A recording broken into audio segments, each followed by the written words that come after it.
السلام عليكم ورحمة الله وبركاته نحمده ونصلي على رسوله الكريم قال الله عز وجل في القرآن العظيم أعوذ بالله من الشيطان الرجيم بسم الله الرحمن الرحيم يا أيها الناس كلوا مما في الأرض حلالا طيبا صدق الله المولانا العظيم وصدق رسوله النبي الكريم ونحن على ذلك من الشاهدين والشاكرين والحمد لله رب العالمين সুপ্রিয় দর্শক মণ্ডলী কালামে পাকের তেলাওয়াতের মাধ্যমে শুরু করতে যাচ্ছি আজকের এই সুন্দর আয়োজন। আপনাদের সকলকে সাদর আমন্ত্রণ জানাচ্ছি নিউজ 24 এর লাইভ প্রোগ্রাম নিয়মিত আয়োজন ইসলাম আমরায়।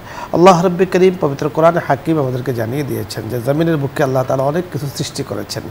এই ধরা পৃষ্ঠে আল্লাহ পাক হালাল, আল্লাহ পাক আসাদুল হালাল, যেগুলো ভালো স্বাস্থ্যকর, এগুলোকে আমাদেরকে বলেছেন যে তোমরা সেগুলোকে আহার করো, তোমরা সেগুলোকে ভোগ করো। তয়্যিবান শব্দটি ব্যবহার করেছেন। বিশদ আলোচনা করবেন। আমরা আজকে আমন্ত্রণ জানিয়েছি ইসলামের দৃষ্টিতে স্বাস্থ্য সচেতনতার গুরুত্ব তাৎপর্য নিয়ে। আলোচক হিসাবে উপস্থিত আছেন বিশিষ্ট ইসলামী চিন্তাবিদ, মিডিয়া আলোচক শেখ মুফতি ফজিলাতুল শেখ মুফতি মাহমুদুর রহমান, প্রিন্সিপাল জামিয়া ইসলামিয়া বাইতুল আমান, মোহাম্মদপুর, আদাবর, ঢাকা। সাথে আছি আমজাদ হোসেন হালালি। আসসালামু আলাইকুম। ওয়ালাইকুম আসসালাম ওয়া রাহমাতুল্লাহ। মুফতি সাহেব কেমন আছেন? জি আলহামদুলিল্লাহ। আলহামদুলিল্লাহ, আল্লাহ তাআলা খুব ভালো রেখেছেন। আজকে আপনার কাছে আমরা জানবো যে স্বাস্থ্য সচেতনতা অত্যন্ত গুরুত্বপূর্ণ একটা বিষয়। কারণ আপনি জানেন যে ইতিমধ্যে অনেকেই বিভিন্ন রোগে আক্রান্ত হয়ে যাচ্ছেন, বিশেষ করে চিকুনগুনিয়া, ডেঙ্গুতে অনেকে আক্রান্ত হয়ে যাচ্ছেন। তো আল্লাহ পাকের তরফ থেকে ফয়সালা যা হওয়ার তা তো হবেই, কিন্তু আমাদের তো চেষ্টা করতে হবে। আমাদের তো অবশ্যই প্রতিরোধমূলক অর্থাৎ প্রতিরক্ষামূলক যা যা করা দরকার সেগুলো করতে হবে। এরপর আল্লাহ পাক যদি ফয়সালা দিয়ে থাকেন সেটা তো কিছু করার নেই, আল্লাহ পাকের ফয়সালার উপরে সন্তুষ্ট থাকতে হবে। তো এই সচেতনতার গুরুত্ব তাৎপর্য দিয়ে আজকে আপনার কাছে আমরা শুনবো, যা স্বাস্থ্যের সাথে সম্পৃক্ত। অসংখ্য ধন্যবাদ মোহতারাম সঞ্চালক হযরত মাওলানা মুফতি আমজাদ হোসেন হেলালি সাহেব এবং যারা দেশ বিদেশ থেকে আমাদেরকে এই লাইভ অনুষ্ঠান দেখছেন সকলকে মোবারকবাদ, ধন্যবাদ জানিয়ে শুরু করছি। সম্মানিত উপস্থিতি, মানব জীবনে আল্লাহ রাব্বুল আলামিনের অন্যতম নেয়ামত হলো স্বাস্থ্য। স্বাস্থ্য শুধু দুনিয়ার নেয়ামতই না, বরং আল্লাহ তাআলার ভালোবাসা লাভের মাধ্যম। কারণ আল্লাহ তাআলা শক্তিশালী এবং সুস্বাস্থ্য অধিকারী ব্যক্তিকে ভালোবাসেন, এ মর্মে হাদিস এসেছে।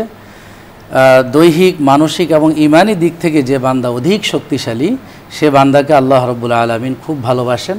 যেমন রাসূলুল্লাহ সাল্লাল্লাহু আলাইহি ওয়াসাল্লাম ইরশাদ করেছেন, আল মুমিনুল কাবিয়্যু খায়রুন ওয়া আহাব্বু ইলাল্লাহ মিনাল মুমিনিদ যায়ীফ। আল্লাহ রাব্বুল আলামিনের কাছে দুর্বল মুমিনের তুলনায় শক্তিশালী এবং যিনি স্বাস্থ্যের দিক থেকে সুস্বাস্থ্যের অধিকারী, তিনি আল্লাহ রাব্বুল আলামিনের কাছে অনেক প্রিয় এবং অনেক বেশি ভালোবাসার পাত্র। এবং অন্য একটি হাদিসে যে বুখারী শরীফে বর্ণিত হয়ে এসেছে যে আল্লাহ প্রদত্ত একটা মহান নেয়ামত হলো স্বাস্থ্য। আল্লাহ রসুল বলতেছেন যে স্বাস্থ্যের ব্যাপারে অধিকাংশ মানুষই অবহেলায় আছে, যে নেয়ামতানে মাগবুনুন ফীহিমা কাসীরুম মিনান নাস আস-সিহহাত ওয়াল ফারাগ। আল্লাহ প্রদত্ত দুইটি নেয়ামত, একটি হলো সুস্থতা আর একটি হলো অবসর। এই দুইটিকে মানুষ অবহেলায় কেটে দেয়। এজন্য আমরা কোরআন ও সুন্নাহকে যদি সামনে রাখি তাহলে আমরা দেখতে পাই যে স্বাস্থ্যের ব্যাপারে আল্লাহ রাব্বুল আলামিন অনেক গুরুত্ব দিয়েছেন। এবং এই সুস্বাস্থ্য ব্যাপারে আল্লাহ তাআলা গুরুত্ব দিয়ে কোরআনে কারীমের মধ্যে আমাদেরকে খাদ্য আহরণের কথা বলেছেন, কুলু ওয়াশরাবু ওয়ালা তুসরিফু, যে তোমরা খাদ্য পানাহার গ্রহণ করো। এবং রাসূলুল্লাহ সাল্লাল্লাহু আলাইহি সাল্লাম হাদিসে পাকের মধ্যে বলেছেন, কোনো ব্যক্তির কাছে যদি তিনটি নেয়ামত থাকে তাহলে সে দুনিয়ার সব কিছু পেল। প্রথমটি হলো যে সে সুস্বাস্থ্যের অধিকারী, তার স্বাস্থ্য ভালো, সে ভালো আছে। 2 নম্বর হলো তার পরিবার, তারা নিরাপদে আছে। 3 নম্বর হলো তার একদিনের খাদ্য তার কাছে মজুদ আছে। তাহলে সে পৃথিবীর হিজাত লাহুদ দুনিয়া, আল্লাহ রসুল বলেছেন যে দুনিয়ার সব কিছুই তার কাছে আছে। এই জন্য স্বাস্থ্যের ব্যাপারে আমাদের সচেতন থাকতে হবে। এবং সূরা বাকারাতে আল্লাহ রাব্বুল আলামিন বলছেন, লা তুলকু আইদিয়াকুম ইলা তাহলুকা, যে তোমরা নিজেদেরকে হুমকির মুখে, ধ্বংসের মুখে ঢেলে দিও না। আপনি বড় চমৎকার বলছিলেন। দর্শক মণ্ডলী, আজকে আমরা আলোচনা করছি সুস্বাস্থ্য রক্ষায়, সুরক্ষায় আমাদের কি করণীয়। আমাদের করণীয় অনেক কিছু। প্রথমত আমি যা আহার করছি, আমি কি আহার করছি। কারণ খাদ্যের কারণে অনেক রোগ তৈরি হয়। সুখাদ্য, সুপেয় পানীয় এটা স্বাস্থ্যের জন্য উপকার, আর কিছু কুখাদ্য আছে যেগুলো স্বাস্থ্যের জন্য ক্ষতিকর। আমরা দেখেছি ইতিমধ্যে আলহামদুলিল্লাহ আল্লাহ পাকের তৌফিক, আল্লাহ তাআলা আমাদেরকে মুসলমান বানিয়েছেন। ইসলাম যে বস্তুগুলোকে হালাল করেছেন, তাইয়্যিব করেছেন, সুন্দর করেছেন, সুপেয় করেছেন, সেগুলো আমরা পানাহার করে থাকি। আর অনেকে দেখেছি যে যেগুলো ইসলামের দৃষ্টিতে হারাম, বিভিন্ন পোকামাকড় ইত্যাদি তারা কিন্তু খাবার হিসাবে গ্রহণ করে, যা বিভিন্ন রোগের, সেখান থেকে বিভিন্ন রোগ কিন্তু তৈরি হয়। তাহলে আমাকে প্রথমত খাবার গ্রহণে খুব বেছে, খুব বুঝে শুনে সেটাকে গ্রহণ করতে হবে, যাতে আমার স্বাস্থ্যের জন্য সেটা ক্ষতিকর না হয়। দ্বিতীয়ত হলো যে পরিবেশে আমি থাকবো, আমার পরিবেশটাকে আমি সুন্দর রাখবো, কোনোভাবে যেন অপরিচ্ছন্ন না থাকে, কোনোভাবে যেন পানি জমে না থাকে, রোগ তৈরি হয়, জীবাণু তৈরি হয়, এমন কোনো অবস্থা যেন সেখানে না থাকে। আমার আঙ্গিনা, আমার ঘর, আমার পরিবেশ আমি তৈরি করব। দেখুন, পরিবেশ কিন্তু তৈরি করা থাকে না, তৈরি করে নিতে হয়, আমাকে তৈরি করে নিতে হবে, আমার পরিবেশটা যেন স্বাস্থ্যকর হয়। এরপরে দ্বিতীয়ত হলো যে 3 নম্বর, যে আমার মন মানসিকতা যেন ইসলামিক হয়। আমার মন মানসিকতার মধ্যে সবসময় আল্লাহ রাব্বুল আলামিন আমাদেরকে যা দিয়েছেন, সাবরের মতো মহাগুণ আমাকে অর্জন করতে হবে। এবং আমার জীবনে না পাওয়ার কোনো বেদনা নেই, আমার জীবনে হারাবার কোনো বেদনা নেই, আমার জীবনে পাওয়ার অনেক কিছু আছে আল্লাহ রাব্বুল কারীম আমাকে দিয়েছেন, না দেওয়ার কোনো বেদনা নেই। আমাকে হাত দিয়েছেন, পাও দিয়েছেন, চোখ দিয়েছেন, মুখ দিয়েছেন, কথা বলার শক্তি দিয়েছেন, হাঁটার শক্তি দিয়েছেন, চিন্তার শক্তি দিয়েছেন, মেধা দিয়েছেন, অন্তর দিয়েছেন, আমাকে খাওয়ার শক্তি দিয়েছেন, অনেক কিছু দিয়েছেন। আমি অনেক পেয়েছি, আমি পাই নাই, এই বেদনা না থাকে, তাহলে অনেকাংশে আল্লাহ পাক আমাদেরকে কিন্তু শারীরিক, মানসিক, মেধাগত আল্লাহ তাআলা সুস্থ রাখবেন। এই বিষয়গুলো আমাদের কিন্তু খুব ভালোভাবে খেয়াল রাখতে হবে। আমাদের মুহতারাম রাসূল আকরাম সাল্লাল্লাহু আলাইহি ওয়াসাল্লাম একটি হাদিস উল্লেখ করেছেন যে মুমিনে কবি, অর্থাৎ শক্তিশালী মুমিন, যার সর্বদিক থেকে তিনি শক্তিশালী, অর্থাৎ মানসিকভাবে তিনি শক্তিশালী, শারীরিকভাবে তিনি শক্তিশালী, সকল কিছু অর্থাৎ ইবাদতও অন্যরা যা করতে পারে তার থেকে বেশি তিনি করতে পারেন, সর্বদিক থেকে শক্তিশালী। বলা হয়েছে আহাব্বু ইলাল্লাহ, এই লোকটা আল্লাহ তাআলার কাছে প্রিয়। তাই আমরা মুমিনে কবি হতে চাই, শক্তিশালী মুমিন হতে চাই, দিনদার হতে চাই, পরহেজগার হতে চাই, মুত্তাকি হতে চাই, সকল কিছুর মাধ্যমে আল্লাহ পাকের নৈকট্যতা হাসিল করতে চাই। আল্লাহ তাআলা আমাদেরকে সেই তৌফিক দান করুন। দর্শক মণ্ডলী, আলোচ্য বিষয় নিয়ে যদি আপনাদের কোনো প্রশ্ন থাকে অথবা ইসলামের কোনো মাসলা মাসাইল জানার প্রয়োজন হয়, আপনি চাইলে প্রশ্ন করুন, আমরা চেষ্টা করব কথা বলার জন্য। প্রথমে যিনি আছেন, আসসালামু আলাইকুম ওয়া রাহমাতুল্লাহ। দর্শক নাম বলে পরিচয় দিয়ে প্রশ্ন করুন।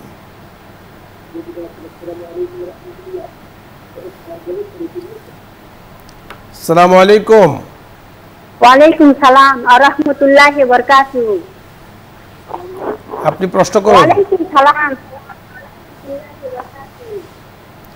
আমরা জি, প্রশ্ন করুন। হুজুর, রমজানের উৎসবে মাছ কিনতে, হিন্দুদের মাছ কিনা হয়, সেই মাছ কি খাওয়া যায়? বোঝা যাচ্ছে না, কি যেন একটা খাওয়ার কথা বলেছেন, আমরা প্রশ্নটা বোঝা যায়নি, জি বুঝতে পারিনি। ধন্যবাদ। পরবর্তী দর্শক, জি আসসালামু আলাইকুম ওয়া রাহমাতুল্লাহ। দর্শক শুনতে পেয়েছেন? প্রশ্ন করুন। পরের দর্শক, আসসালামু আলাইকুম ওয়া রাহমাতুল্লাহ। আসসালামু আলাইকুম। ওয়ালাইকুম আসসালাম। টিভির ভলিউম কমিয়ে প্রশ্ন করি। ইব্রাহিম ক্যান্টনমেন্টের ডাক্তার মোহাম্মদ জি, আপনার প্রশ্ন বলুন। হুজুর, কক্সবাজারে সবাই পেয়ে থাকে, কক্সবাজারে থাকে এই কাঠুর জায়েজ কিনা, কক্সবাজারে জায়েজ কিনা, আসসালামু আলাইকুম। বোঝা যাচ্ছে না ডাক্তার সাহেব, আপনি তো বড় চমৎকার একটি প্রশ্ন করেছেন। আমাদের মনে হচ্ছে আমরা যেহেতু স্বাস্থ্য বিজ্ঞান নিয়ে কথা বলছিলাম, সচেতনতা নিয়ে কথা বলছিলাম, আপনার প্রশ্নটা আমাদের শোনার দরকার ছিল, আসলে আমরা বুঝতে পারিনি, দুঃখিত। আপনি আরেকবার চেষ্টা করবেন। পরের দর্শক, আসসালামু আলাইকুম ওয়া রাহমাতুল্লাহ। আসসালামু আলাইকুম। ওয়ালাইকুম আসসালাম। হুজুর, আমি 2009 লাইনে তো ইসলাম জি, দুঃখিত, আপনাদের কথাগুলো আমরা বুঝতে পারছি না। হতে পারে নেটওয়ার্কের কোনো সমস্যা থাকতে পারে বা অন্য কোনো সমস্যা থাকতে পারে। আমরা মোহতারামের কাছে আসব। যে মোহতারাম, যে প্রশ্নটি আপনার কাছে আমি জানতে চেয়েছিলাম যে স্বাস্থ্য সচেতনতার গুরুত্ব নিয়ে আপনি কথা বলছিলেন, এবং রাসূল আকরাম সাল্লাল্লাহু আলাইহি ওয়াসাল্লামের একটা হাদিসও কিন্তু আপনি পড়েছেন যে জয়ীফ মুমিন, অর্থাৎ দুর্বল মুমিন থেকে শক্তিশালী মুমিন শক্তিশালী আল্লাহ তার কাছে প্রিয়। আসলে দুর্বল মুমিন কোন দিক থেকে, বা এই দুর্বলতা কাটার উপায় কি? এর মধ্যে দুইটি বিষয়, একটা তো হলো দুর্বলতা, স্বাস্থ্যগতভাবে দুর্বলতা, মানসিকভাবে দুর্বলতা। তো স্বাস্থ্যগতভাবে দুর্বল যারা, তাদের জন্য সুখাদ্য, শক্তিশালী খাদ্য গ্রহণের মাধ্যমে এবং পবিত্রতা অর্জনের মাধ্যমে, অনিয়ন্ত্রিত জীবনযাপন পরিহারের মাধ্যমে, এবং আমরা যদি বলি যে সর্বোপরি অসতর্কতা, যেটা আমাদের জীবনের স্থূলতার বিভিন্ন অসুস্থতার কারণ, তো সতর্কতা অবলম্বনের মাধ্যমে আমরা আমাদের সুস্বাস্থ্যকে আরও বেগবান করতে পারি, আমরা স্বাস্থ্যকে ভালো করতে রাখতে পারি এবং আমরা ভালো থাকতে পারি। অর্থাৎ দুর্বল বলতে এখানে বোঝানো হয়েছে মানসিক দুর্বলতা হতে পারে, শারীরিক দুর্বলতা হতে পারে, আবার আমলের দুর্বলতা হতে পারে। ধন্যবাদ। সম্ভবত কারেকশন পেয়েছেন আমাদের দর্শক। জি, আসসালামু আলাইকুম ওয়া রাহমাতুল্লাহ। জি হুজুর, আসসালামু আলাইকুম হুজুর। ওয়া আলাইকুম আসসালাম। মাসুম, কুমিল্লা ধর্মপুর থেকে। জি বলুন। আমার প্রশ্ন, মুহাম্মদ সাল্লাল্লাহু আলাইহি সাল্লামের একটি হাদিস, তোমরা শিরক বা স্বর্ণ পরিহার করবে না, এই হাদিসটি সম্পর্কে জানতে চাই। তোমরা শিরক বা স্বর্ণ পরিহার করবে না। ধন্যবাদ আপনাকে। জি জি, আমরা বুঝতে পেরেছি। দিন বা ধর্ম তোমরা পরিহার করবে না। এখানে দিন বলতে দিন ইসলামকে বোঝানো হয়েছে, ধর্ম বলতে ইসলাম ধর্মকে বোঝানো হয়েছে। তো রাসূল আকরাম সাল্লাল্লাহু আলাইহি ওয়াসাল্লাম একটা হাদিস উনি বলেছেন, রাসূল বলেছেন তোমরা দিন থেকে এবং ইসলাম ধর্ম থেকে দূরে থাকবে না। এই হাদিসের একটু ব্যাখ্যা আপনার কাছে শুনতে চাই। এটা তো যদি আমরা ব্যাখ্যা করি যে আমাদের প্রাত্যহিক জীবনে, পারিবারিক জীবনে এবং সমাজ জীবনে, রাষ্ট্র জীবনে সব ক্ষেত্রেই ইসলামের একটা বিধিবিধান আছে, কমপ্লিট কোড অফ লাইফ ইসলাম। সে কারণে আমার ব্যক্তি জীবনে, পারিবারিক জীবনে, যে কোনো জিন্দিগিতেই আল্লাহ এবং আল্লাহ রসুলের প্রদত্ত যে শরিয়া, যে দিন ইসলাম, এটাকে আমরা মজবুতভাবে আঁকড়িয়ে ধরার নির্দেশ করা হয়েছে।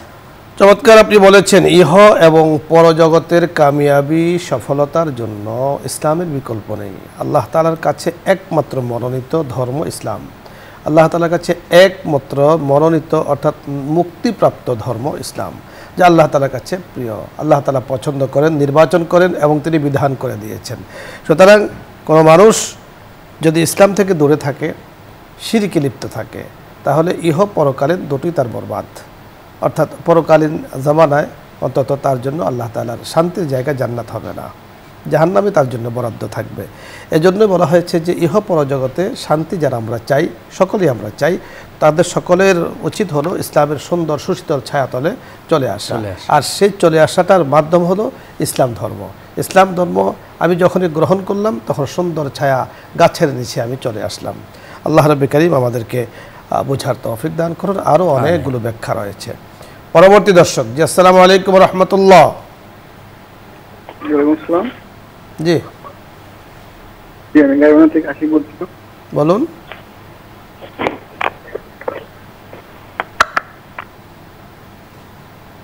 প্রশ্ন বলুন।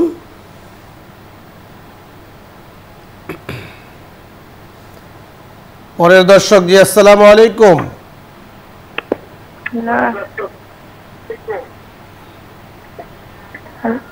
হ্যালো। জি, আসসালামু আলাইকুম ওয়া রাহমাতুল্লাহ।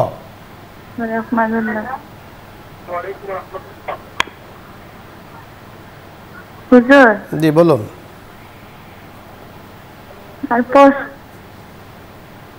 আমি আপনাকে বলবো, কারণ টিভির ভলিউম কমিয়ে প্রশ্ন করুন। হ্যাঁ হুজুর,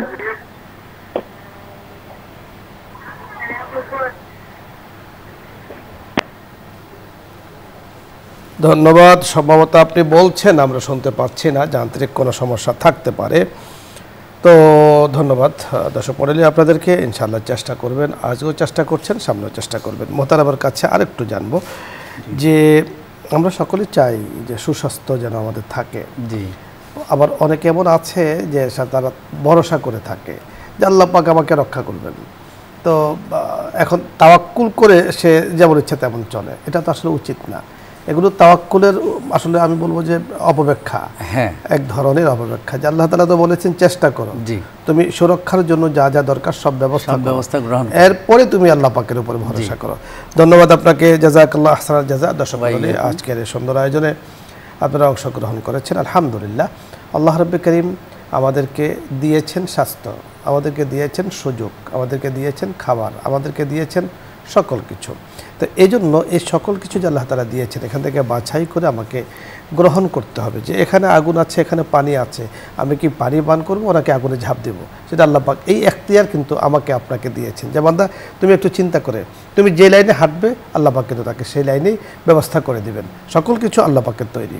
তাই এই জন্য আমাদের খুব সতর্ক থাকতে হবে। আমি অবলম্বন করছি, বিশেষ করে আমাদের যুব সমাজ যারা আছে, তারা অনেকে মাদকে, ইয়াবায়, বিভিন্ন নেশাদ্রব্যতে তারা লিপ্ত হয়ে যাচ্ছে, যেগুলো তারা সেবনের মাধ্যমে, পানাহারের মাধ্যমে জীবনকে ধ্বংস করে দিচ্ছে। সুন্দর পরিবার, পরিকল্পিত পরিবার ধ্বংস হয়ে যাচ্ছে এই ধরনের কিছু গ্রহণ করার কারণে।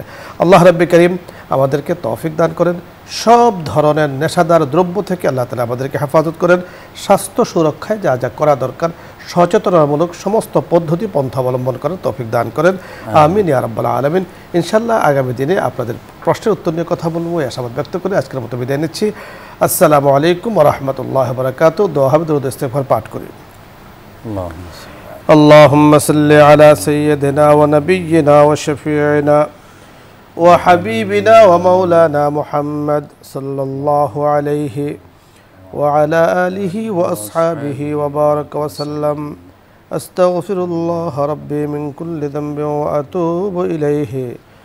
লা হাওলা ওয়া লা কুওয়াতা ইল্লা বিল্লাহিল আলিয়্যিল আযীম। আলহামদুলিল্লাহি রাব্বিল আলামিন।